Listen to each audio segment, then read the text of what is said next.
The winter storm rolled over the Wyoming plains like a white beast with hungry jaws, devouring everything in sight. Snow hammered the land, erasing the horizon until sky and earth became one blinding sheet of white. Luke Rafferty, a rancher hardened by 6 years of living alone, leaned low over the neck of his chestnut horse. He cursed the timing of the weather.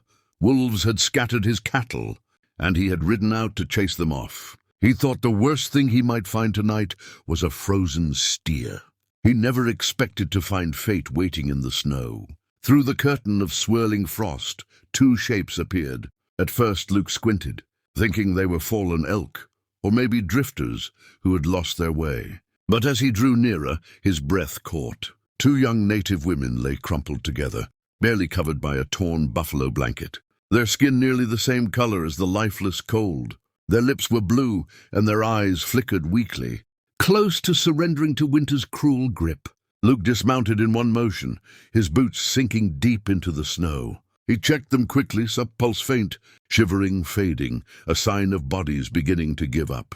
He couldn't leave them, even if he didn't know their story. Even if some men would have turned away, he wasn't that kind. He wrapped them in his long wool coat, mounted again, and pulled them up against him on the horse's back, urging the animal through the storm toward the distant silhouette of his ranch. Once home, he laid them before the roaring fire in his cabin. He rubbed their frozen hands and feet, whispered curses at fate and storms, and prayed they weren't too late to save. Hours passed like slow years. When the elder of the 2 sisters finally opened her eyes, she whispered in a raw, cracked voice, "Why?" Her question was soft, almost a ghost.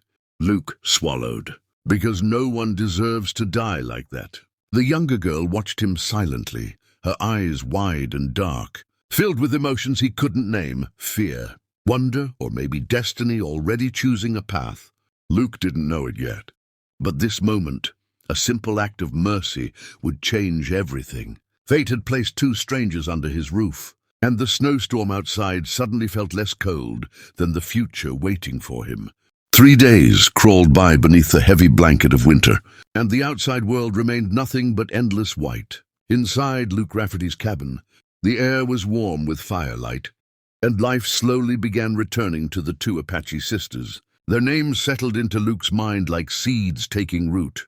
Ayana, the older, who carried a quiet storm in her eyes, and Nova, the younger, whose spirit flickered bright like a candle threatening to dance into wildfire. They spoke little at first, their bodies still recovering from frostbite and exhaustion. Luke kept his distance, offering bowls of hot soup, blankets, water. He tried not to stare, but it was difficult to ignore the way the cabin, once silent and still like a grave, now pulsed with breath and movement.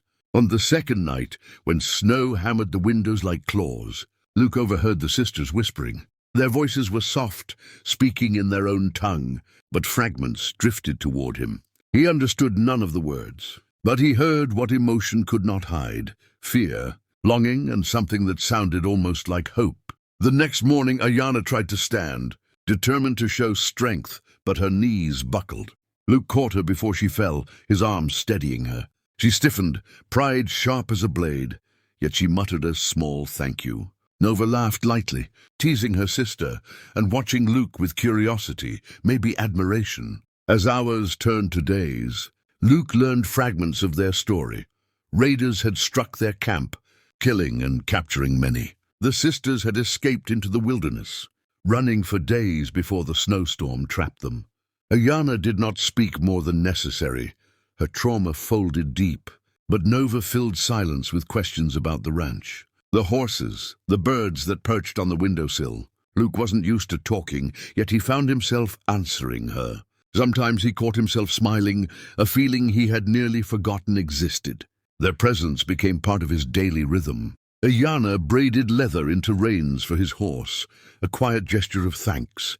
Nova discovered herbs in her pouch and brewed a stew so rich he nearly groaned at the taste. He realized slowly that it wasn't only their lives that were healing. Something inside him, something wounded and abandoned long ago, was thawing too. The cabin, once echoing with loneliness, now felt like a home again, and that frightened him more than the storm ever could.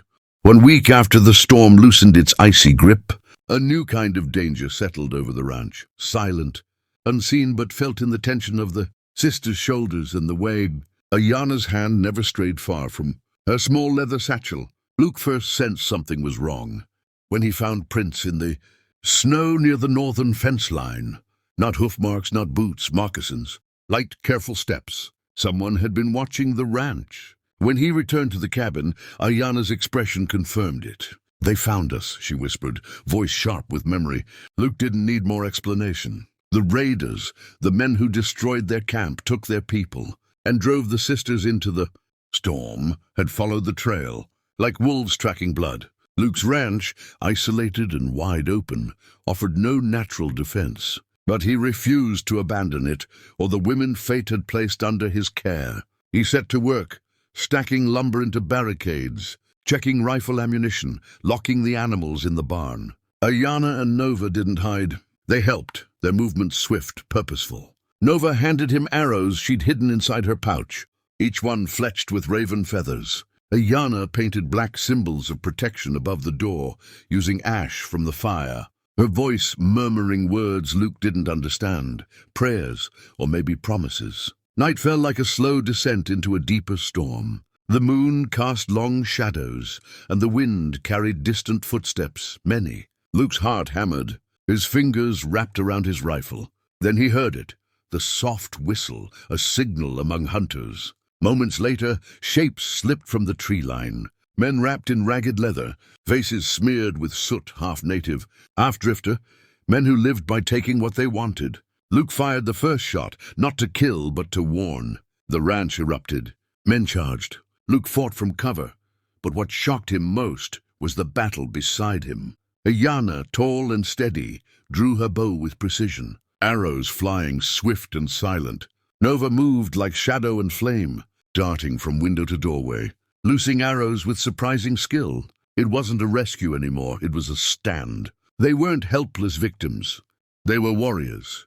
When dawn finally painted the snow pink, the raiders retreated, leaving tracks and blood behind. Luke lowered his rifle, breath ragged. Before he could speak, the sisters knelt, not as rescued girls, but as women claiming a ritual truth. Ayana's voice was steady. "You saved us once. Now you fight beside us. A bond like this in our world means more than chance." Nova placed her hand above Luke's heart. "2 lives, 1 man. Spirit says we belong here with you." Luke stood still, knowing his life had changed again. Only this time, he was awake to it. The days that followed the battle were strangely quiet. Snow melted in slow patches, revealing mud and grass beneath, and life seemed to return to the land. Yet inside Luke Rafferty, the storm had only just begun. He found himself torn between what society expected, what law dictated, and what his heart, long silent, had begun whispering. He was a man used to decisions of survival, of cattle and weather and fences. But this, 2 women bound to him by blood and gratitude and something deeper. This was a decision that shook him to his bones. Ayana, the elder, moved through the cabin with a composed grace. She mended his shirts near the window, fingers nimble, expression unreadable. Sometimes she hummed a soft tune, one that made Luke feel he was listening to the echo of an ancient world. Nova, in contrast, filled the home with laughter, small bursts of life that made dust dance in the sunbeams.